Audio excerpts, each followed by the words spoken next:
what would be some of the negative adaptations to that traditional model of strength that coaches or athletes might not be aware of? Yeah, well, one of the most interesting things that we came across is when we wrote an article on rate of force development. So I wrote it together with Bas van Hoorn, and Bas said, listen, you have to look to all the articles you can find on rate of force development and training. And what you have to look at is what resistance did they use to measure rate of force development against. So I think he went through 270 articles, and there was only one that mentioned what resistance they use. And what they typically use is the highest possible resistance you can find.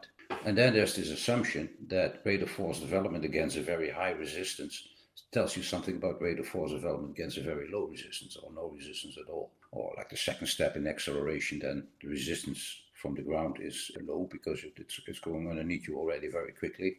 Accelerating a tennis racket is also very low resistance. And there is no connection between rate of force development against a very high resistance, a very low resistance. So there's a lot of assumptions there about being positives from high resistance training that are not based on anything. Actually, there's a good reason to assume that if you do a lot of heavy resistance training, that it's very bad for rate of force development against a low resistance.